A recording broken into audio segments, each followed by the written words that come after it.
Steven Interviews You. Hello, everybody. Welcome back to another episode of Steven Interviews You. This is episode number 27. And this is a series where I sit down and have a good chat with very special guests.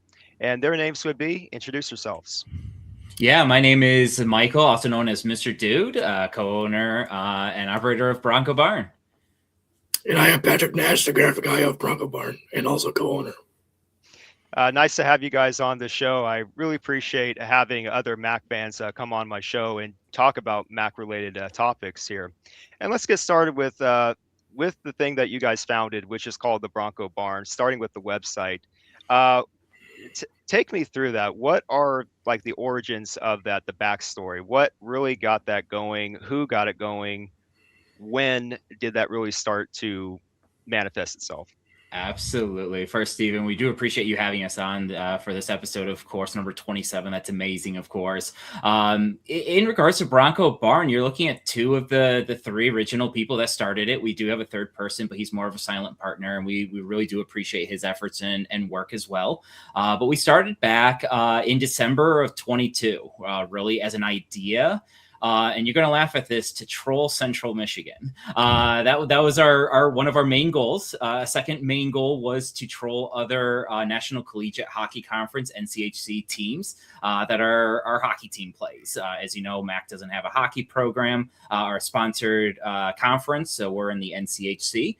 So that's how it really got started. And quickly, within a month, as we started getting the ball rolling, we finally jumped onto Twitter. That's where our home is, really, if you want to call it.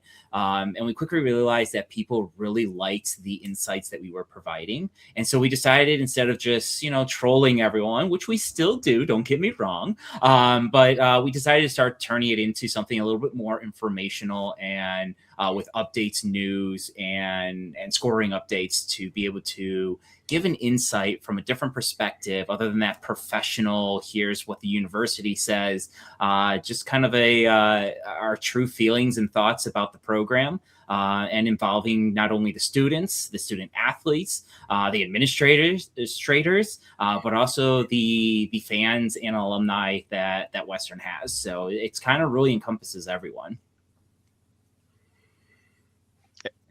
And what do you think, Patrick? Yeah, I think it's a great thing that I know we looked around before we started the stuff and thought, really, nobody covers all the sports. Yeah, you got your hockey fan pages, football fan pages, but nobody really gets into the nitty-gritty meat and potatoes of all the sports. And yeah, trolling is great, but covering, for example, golf for certain people, it's great for them.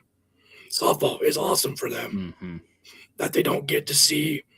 Yeah, hockey's big, football's big, soccer's big, but the smaller, not smaller, but like the medium-sized sports, like track and field, get the love as much as hockey does. Obviously, when there's 8 teams playing in one day, it's difficult. For example, last weekend, but we try and spread out throughout each sport to give them love. Absolutely. Yep. And one of the cool things is you look at us and you're like, oh, they're sports based. That's where we started. We started in hockey. Then we kind of moved really quickly into softball, because we're like, hey, it's the season right after hockey. What can we cover after hockey? It's softball and baseball. So we quickly learned that the softball fans and team really love us posting about them. Like Patrick mentioned, the smaller from a engagement standpoint that most people have with the sports, softball, you think of from a Mid-American Conference standpoint, from an average team, softball, golf, track and field, cross country, don't really get the attention that football and hockey, like he mentioned, gets. So we focus on those, and we try to bring them to the forefront and say, hey, look, we have some amazing athletes. We have some amazing fans. We have some amazing parents that really support not only our university, but their kids and the program. So definitely something that we pride ourselves in regards to it. But also, we do other things, we do other events that are happening on campus. That's something that we're trying to get more into, because it's a little bit harder because we don't know all of the events that are happening. Not going to lie there, there's, on any given day, there's dozens and dozens of events that are happening throughout the school year. But one thing that one thing that I like that we kind of started gravitating towards and helping out is Feeding Broncos, which is a program that provides, like once or twice, maybe 3 times a month, free meals to anyone with a student ID on campus. So it's something that I think is outstanding that they do. So a little shout out to them, of course. But that's something that we like seeing, we like supporting, and we like helping out, making sure that people are aware of those things. Yeah. So after starting the Bronco Barn, the website, the entire operation, what has the response been on campus, Western Michigan, other Broncos fans? How have they taken to the website?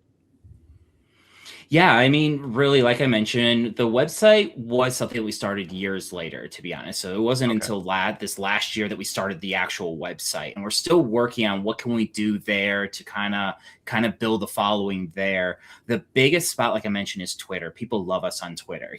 We got not only fans and students and administrators, parents, alumni, all following us. We have other schools. We have other conferences, etc., reaching out to us about different things in regards to it.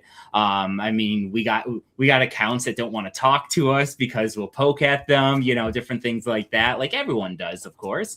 But really, the responses you kind of were asking about, I see it as more or less positive. We have administrators that applaud us for what we're doing to raise awareness for the athletics for our school, and they applaud us for doing it in a mostly positive manner. I'll say sometimes our trolling gets a little far, but you know what? That's a part of who we are. But in a sense, our administrators like it. Coaches love us. I don't think there probably are, especially the programs that don't have, or the coaches that don't have a Twitter account or anything. They don't follow us, but most of our major sports follow us in some shape, form, or fashion. And then, of course, we also have other schools that follow us and enjoy engaging with us as well. So it has been relatively positive, at least from my perspective. I mean, Patrick may have something else, especially you got to ask him about that whiteboard. He may get a little grumpy about that. That's your whiteboard.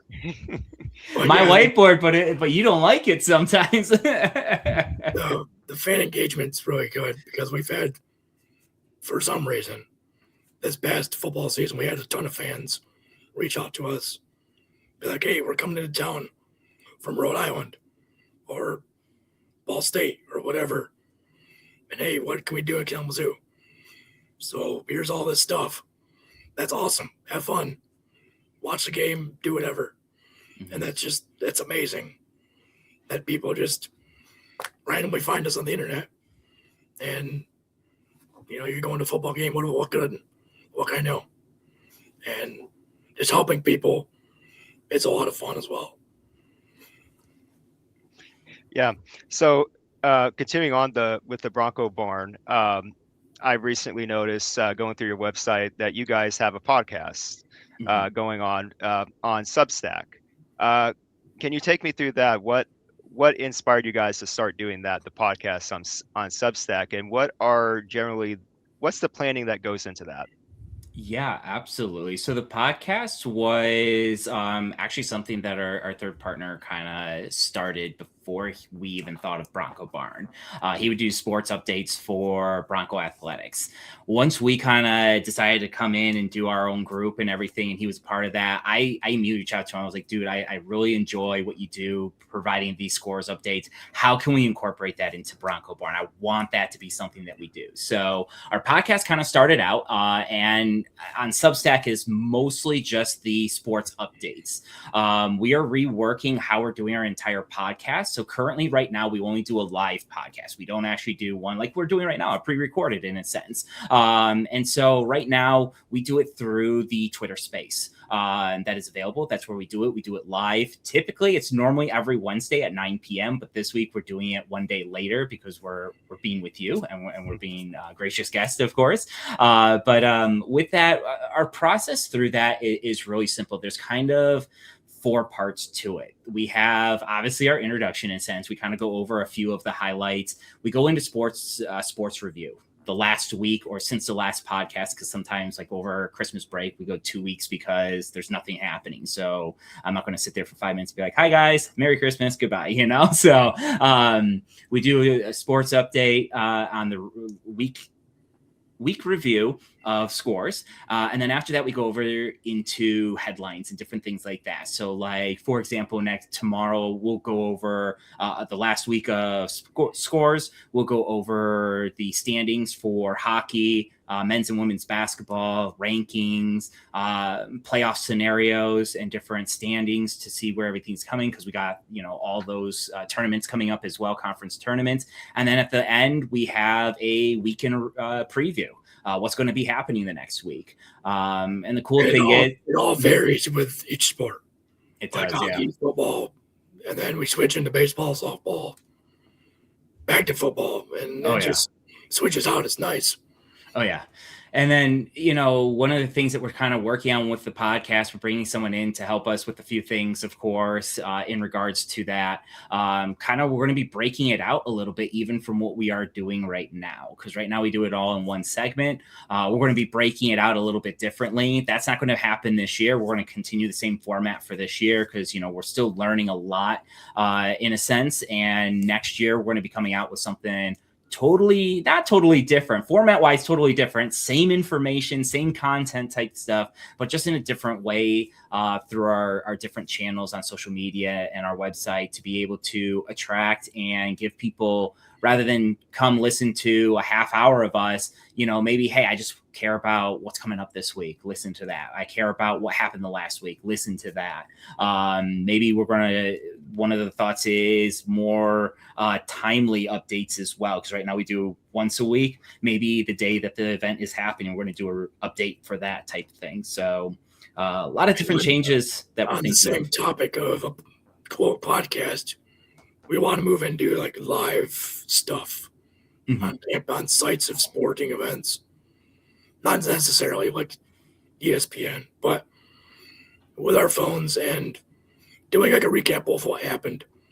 Let's say it's a MAC championship game or a big rivalry game, and staying afterwards and talking to fans and just getting different perspectives than just us two goobers. But it's just, we want to get to talk to more fans. And, we get a lot, but it could be better, better, conversations. Mm-hmm. Not that the ones that we don't have are terrible, but just in person, more feedback from what we do.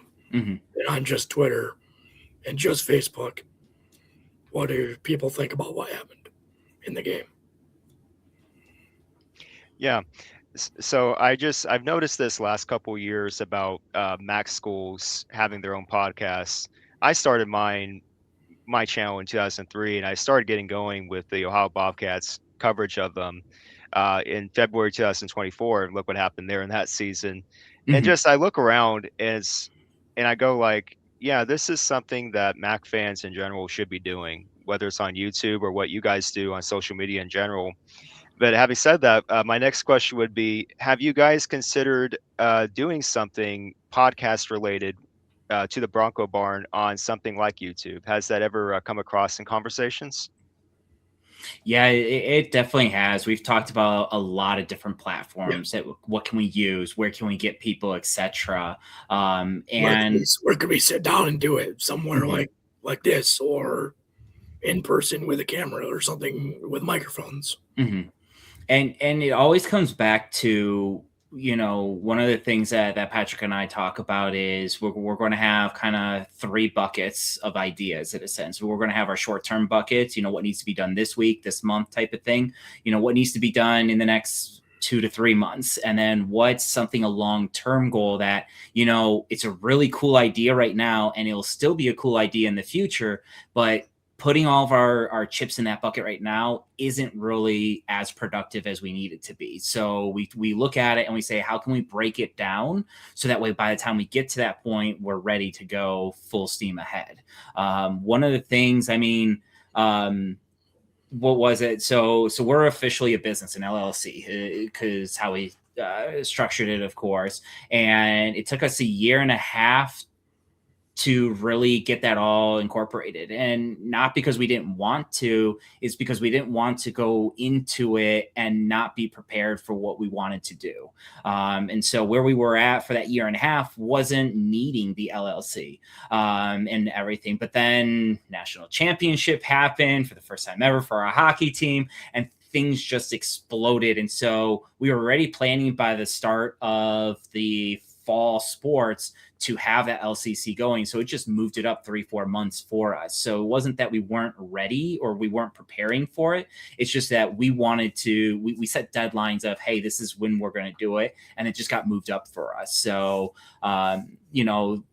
earlier this year in the fall, we said, hey, we want to do some type of podcast, and I said, hey, why don't we start with score reviews, just updating people about what's happening and going from there. And that transformed into, hey, let's actually talk about the standings and where we're at as a school from a sports standpoint. And now that's turning into, from what we're learning and, doing it right now in a sense, and that's going into what are we going to do for next year? We could probably implement some of those things this year, but at the same time, do we really want to make that many quick changes, or do we want to say, hey, let's think about it for a little bit and let's implement that change? So, a couple of things is we've thought about YouTube. I think we've thought about like some of the other streaming like Twitch or Kick or something like that as well. And we thought about just doing kind of like what we're doing here, pre-recorded and releasing it that way through, so that way we can send out clips and videos throughout all of our social media. So it's in the pipeline, and we are technically kind of doing it right now. But having a more structured one or a more formally laid out one is definitely in the books for both of us for the Bronco Barn. And me and Michael talked about, we're not in really a rush. We're just, it's a week or day by day thing. Mm-hmm. That we just take our time, and when we get there, we get there, and we're pretty happy right now. Still chugging along, but still could have some more stuff in the works in the future. Yeah.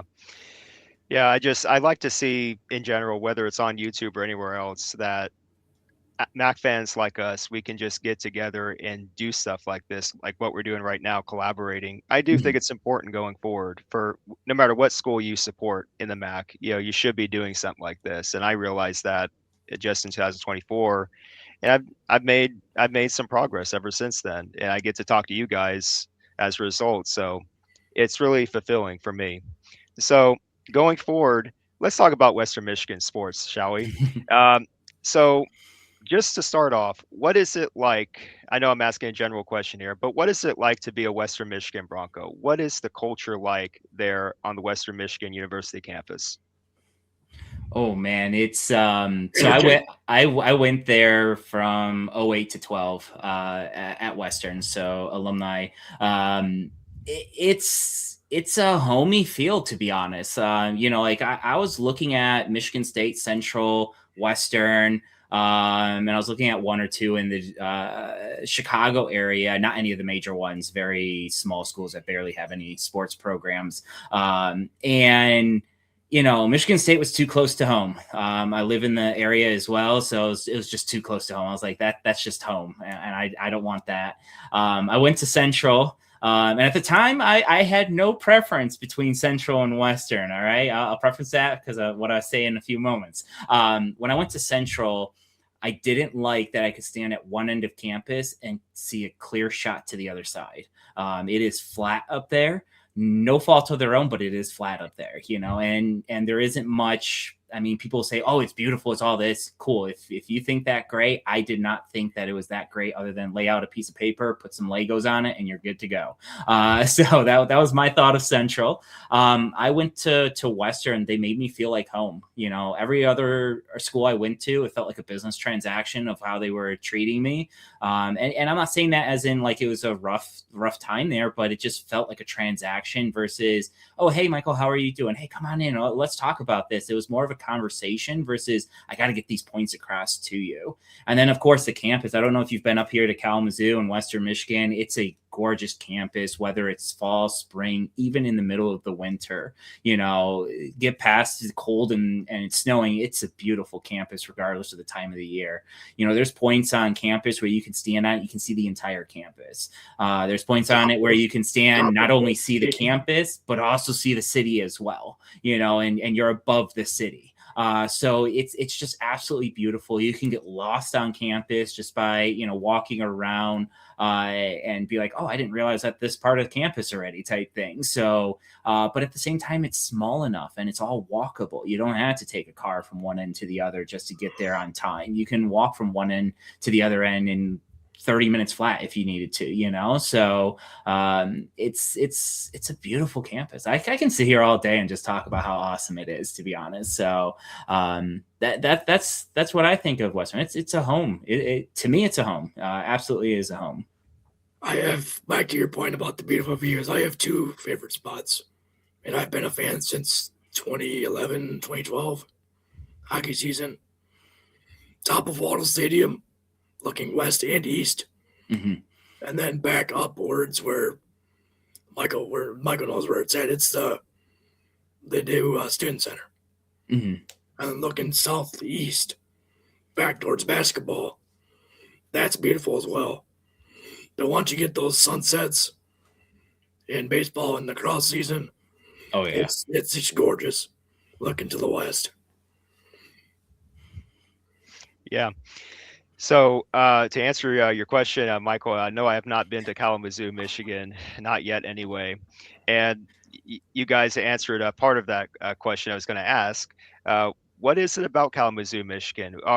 What are some good spots, like get a bite to eat at Kalamazoo? You know, what are some like good tourist attractions there at Kalamazoo leading up to game time for a Western Michigan Broncos game? What are some good spots to catch? Oh, it depends on the sport. Okay. So we've got a hockey bar since we're still in hockey season. There's a Niskers hockey bar on West Main. That's amazing.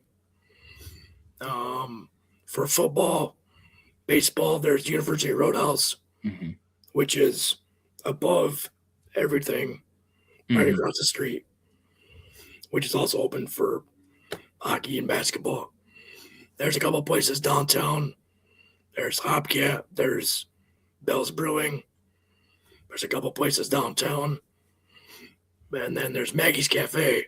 Oh, yeah. Which has amazing breakfast, which is a big sponsor for them. Anything else, Michael? I mean, I made a whole list. One spot that I really enjoy is Latitude 42. Yes. It's a brewery also in town. Bell's, obviously, you may know that with Oberon in the fall time, of course. But with Latitude 42, the one thing I love about it, and people make fun of me all the time, it's the adult juice boxes. I love them. And the cool thing is you can order them and pick them up and take them home. So really cool there. Things to do in the area. I mean, if you're I have one more food option before we move on to that. What's the food option? Burdick's right downtown Kalamazoo. Burdick's, yep. We just finished it this past December, and it is gorgeous. Not sponsored, but they do the coaches show down there for Western. It's not what we do, but what they do. Yep. The food is amazing. Really, honestly, decently priced. It is. It's a great place. Oh yeah. And good food too. That's a hot commodity for sure. Absolutely. But yeah, in the area, things to do. I mean, if you're into aviation or history, the Air Zoo is one of the best places. It's not in Kalamazoo. It's technically in Portage, but Kalamazoo and Portage are right next door.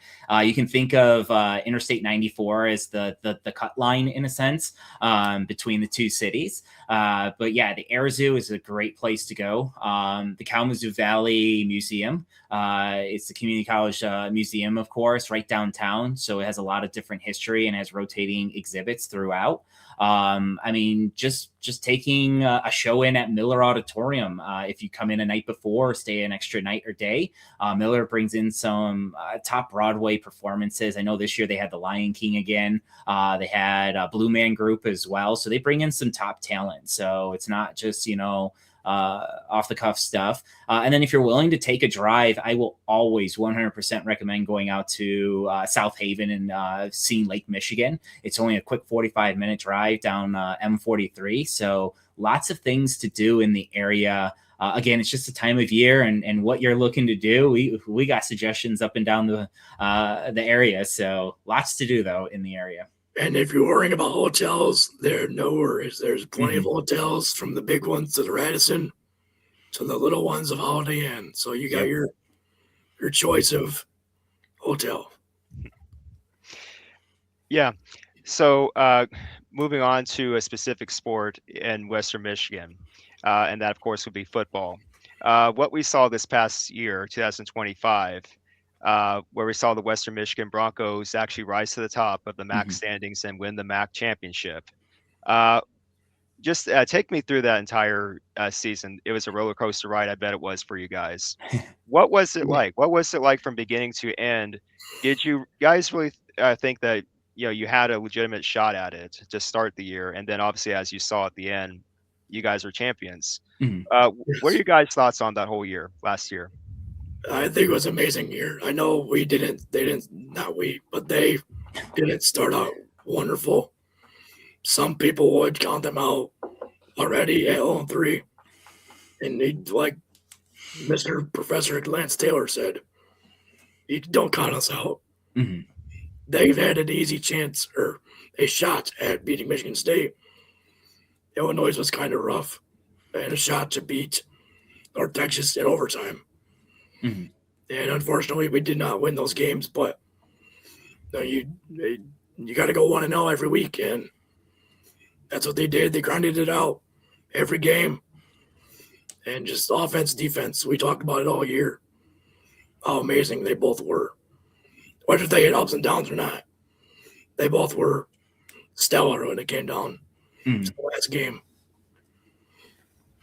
Yeah, I mean, I'll be honest. I pointed at myself when he said, don't count us out. If you look at those first 3-4 games before we played Toledo, we did not have any type of offensive anything going. We didn't have a run game. We didn't have a pass game. We didn't have a line. We didn't have anything. And part of it, as I said then, and I will say now, had we figured out who our starting quarterback was to start the season versus 3-4 weeks in, we could have beaten Michigan State. We could have beaten North Texas. Unfortunately, in those games, and they may have been still not seeing what they wanted to from a coaching standpoint to be confident in one. But, we were every 2 or 3 plays, swap out the quarterback. All of a sudden, now the receivers are like, oh, now I'm playing with this guy. Okay, how does he like to throw it? What do I need to do for him? Like, you're thinking too much of the game. You're putting too much on the players to say, okay, well, now you got to go to what his likes are. Well, okay, well, 2 plays later, that didn't work. Let's put another quarterback in. Oh, now you're going back to this style. And it's like, we had Jones and Lowry. Lowry's a running quarterback. We're going to run the ball with him, And then when Jones comes in, now it's just a pass defense because all he does is pass it. So it's kind of one of those things of eventually we figured it out. And I'll be honest, once we figured it out, we exploded. And as you saw, we went, 10-4 on the season with the MAC championship and Myrtle Beach Bowl championship as well, or bowl win. So, I was one of those people of just kept saying, figure out your offense and everything else would come. We had the defense, and there was no question there of how our defense performed. Wasn't 100%. There are things that I could nitpick on that, but overall, I was pleased with how the team finished the season. I wish we just started the season the same way. We'd be talking 12-4. We'd possibly be talking going to the playoff system at this point, or being involved in that. So it was a great heck of a season, to be honest. I praise them for all that they've done and all that they have been doing. And I look forward to next year building on that, because you don't just do that 1 year and be done. You look to build on that. So excited about that. Yeah. As I saw the season progress last year, I definitely took note of what you guys did on defense. There was something about Western Michigan's defense that made me go, yeah, these guys are scary on defense. Mm-hmm. There's something about them that's like, I want no part of these guys, lining up, against them. And to your point, I really do think you guys just really clinched it when you decided to go with Brock Lowry as your quarterback, because I remember the game specifically between the Broncos and my Ohio Bobcats late in the year. We just had no answer. And it's like we knew we knew what we were going to get, Brock Lowry running up the middle, and we just couldn't get him. Yeah, it's like one of those maddening things as a Bobcat for me. It was like, why can't we just get this guy? And it's like, but to your credit, you made the right choice at quarterback. So you guys are the champions, MAC champions. You got the championship belt.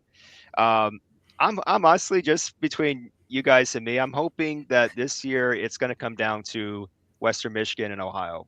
I think that's really the MAC championship matchup that should happen here soon. So hopefully we get that. I'm hoping we get that. So and anyway, unfortunately, you guys met up with the defense later in the season. Yes. And they were a complete brick wall.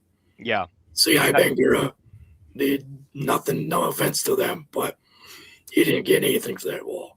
Right. Yeah, there was a couple runs, but it was like 25 degrees. Oh, yeah. I'm not sure how those guys do it. But it showed that we came to play in our environment in the cold weather, and the defense really stepped it up against your quarterback and the running back, because I know both of them can run like crazy. Yeah.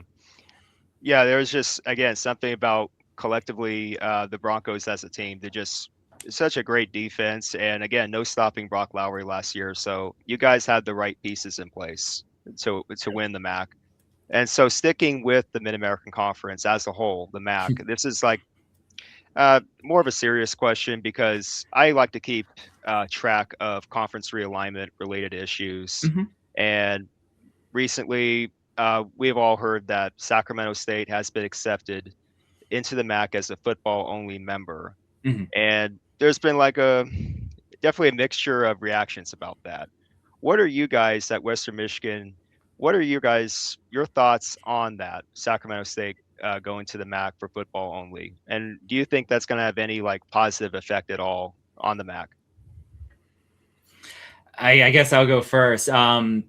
Looking at it just from, if you take out money, if you take out TV deals, if you just look at it as a straight football option, horrible decision. Absolutely horrible. They're on the West Coast. They are 7-8 states away, if you really count it as the quickest route.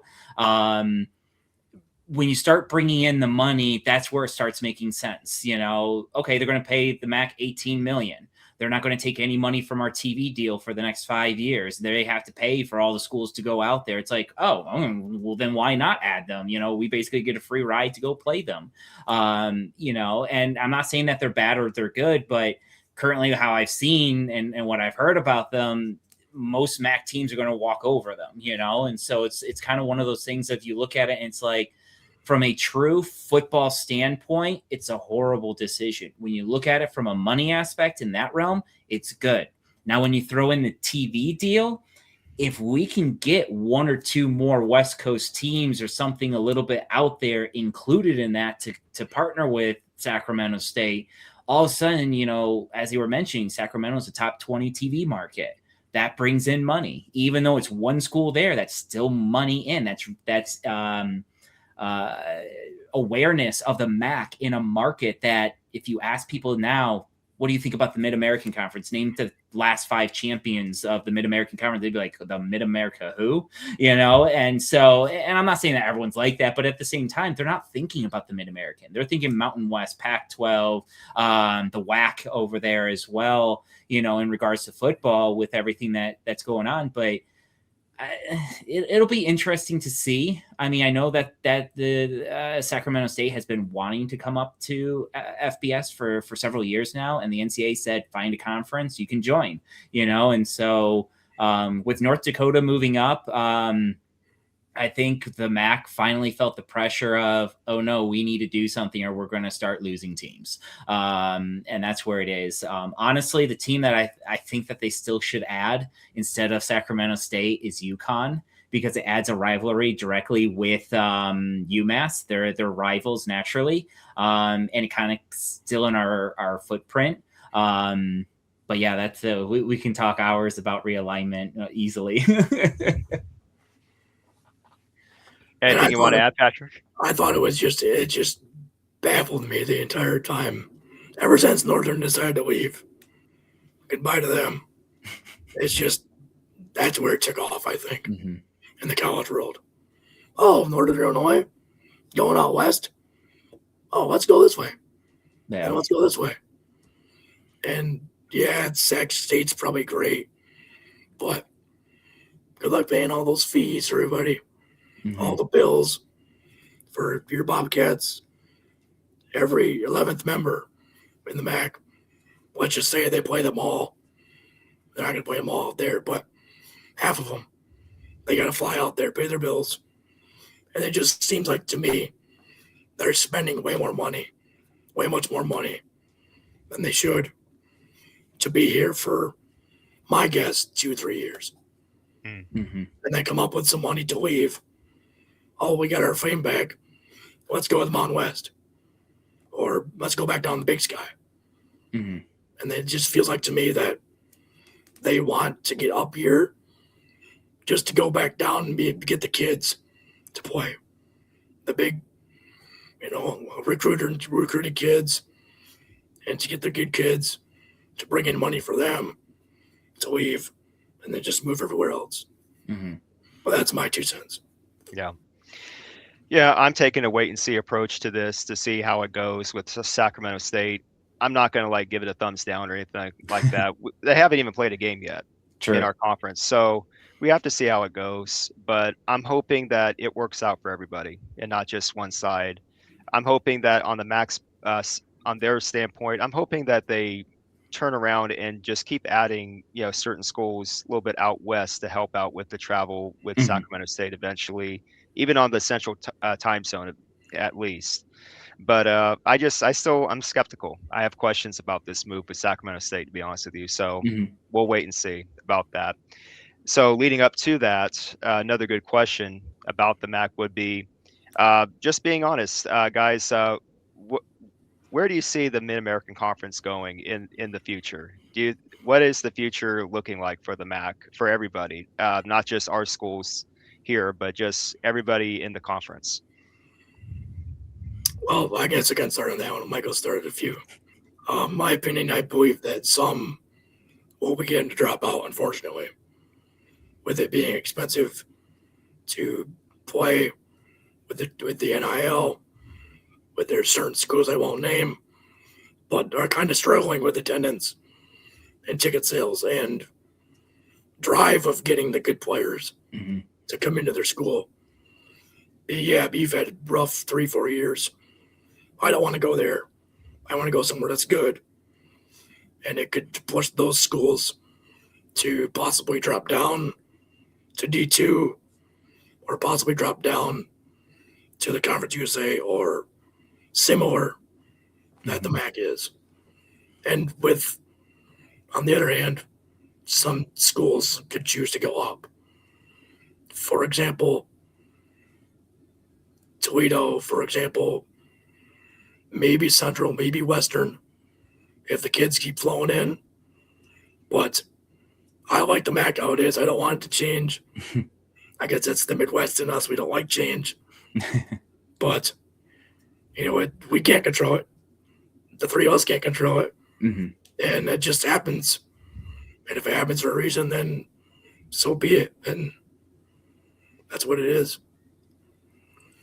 Yeah, I mean, I take a slightly different approach. I think it really is based on what happens with the next agreement for the college playoff.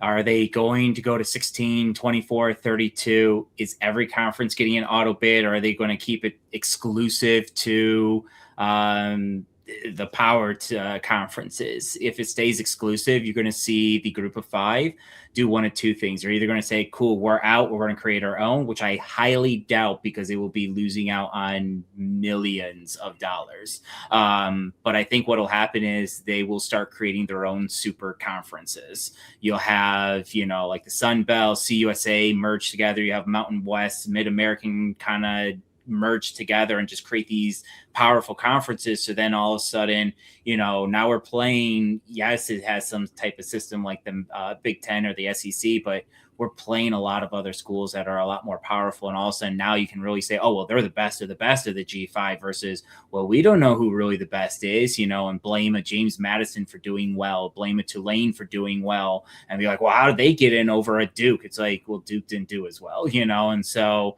I think we should go to a 32 playoff system. Every conference gets ones in. And then the unfortunate part is this should have been determined 10, 15 years ago before all the realignment was done, when conferences were still somewhere between 10 and 13 schools, and come in with a hammer and say, hey, we're making a rule.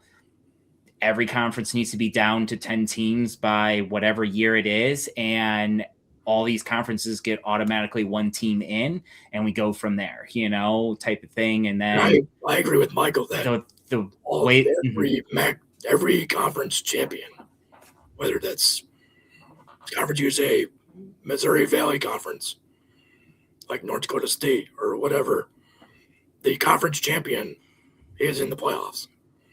If you go to March and next week, March Madness, let's say for some odd reason, Miami, Ohio is going to be, I don't know, a 15th seed because of the record. Who knows?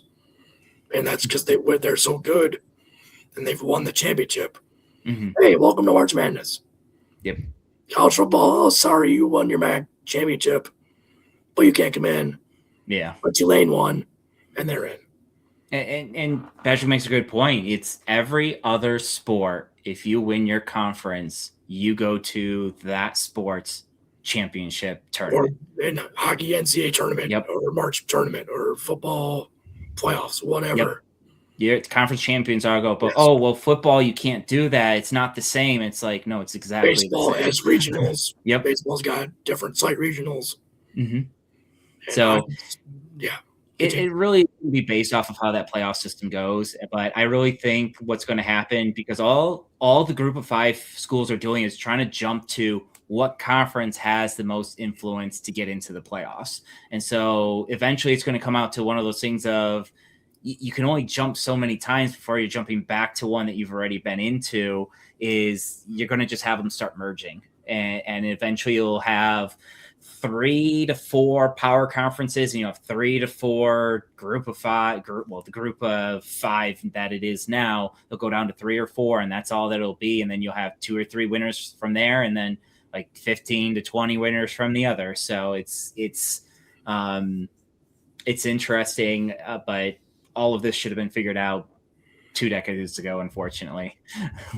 when Boise State didn't make it to the national championship, and then they beat Oklahoma State or Oklahoma in the Fiesta Bowl, that's when it should have been talked about, okay, how can we create a playoff system that everyone gets in and that we don't end up with something crazy. But, there were a few to be.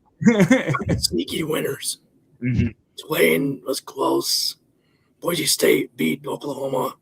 I mean, look at Western in 2016, almost beating Wisconsin in the Cotton Bowl.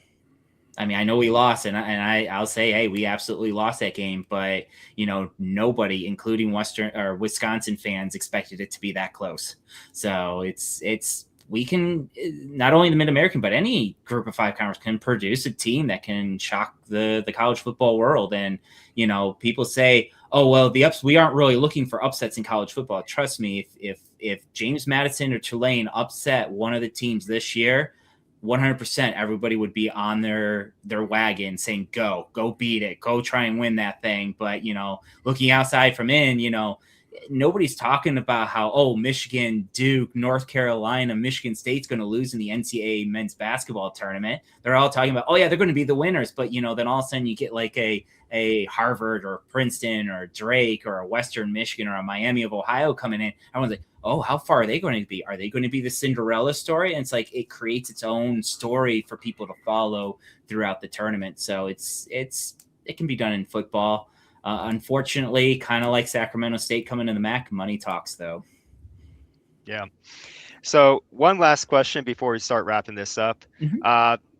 Going back to the Bronco Barn website, if you guys could have any advice for those that are wanting to start their own LLC or anything like a shop, just to support their their fandom for their college sports team, what advice would you give them? Yeah, I mean, keep things simple. Like don't try to be the Walmart of your school or the Target or the Sam's Club and have all this product and all this stock, etc. Keep it simple. Find out what works for you. Find out what you are passionate about, and then just continue driving at it. That's exactly what we do. We keep our shop neat and clean with only a couple of items because, yeah, we would love to have every single accessory that's out there with Bronco Barn on it. Don't get me wrong. But at the same time, we don't need that right now. We don't need to have all this stuff just so that way we have it and say, look at what we have. We like to say, hey, this is what we sell, versus, we have this if you want it. And, like this kind of just comes off a little, I don't know. It doesn't come off good in my book, but I really do like saying, we got a shirt, we got a hat, we got a hoodie. Boom, done. Oh yeah, cool. That's awesome. You got the cool stuff. And then, just be smart about it. Plan everything out, understand where you're going, and don't just think about, like the short term. Think about the short, medium, and long-term items as well, and goals that you want to have and accomplish with your school, with your product, with yourself as well within it. Anything you'd like to add, Patrick? Michael's just taught me to keep it simple, like he was saying. Just keep it bare bones, simple, so people can understand. And for the lowest of ages can understand to the highest of ages. So it's not too confusing, but still, we're putting out stuff, putting out information up for people to see it and to read it and all that stuff. Mm-hmm. Yeah. So that would conclude episode number 27 of Stephen Interviews You. Michael Lindauer and Patrick Nash, thank you both so very much for being on my show. I really do appreciate it. And again, just to have the time to just talk between Mac fans, it's very, very much a special thing. So yeah, guys, I will, for those of you listening to this, I will provide a link in the description box below to the official Bronco Barn website, so you guys can check out everything that these guys are doing there, including their podcasts and everything that they're selling at their shop. Whatever you guys want to know about Western Michigan Bronco related stuff, feel free to check it out. This is Stephen Interviews You. This is Stephen Vitt signing out, and we'll be back with more interview related content soon enough. Take care, guys.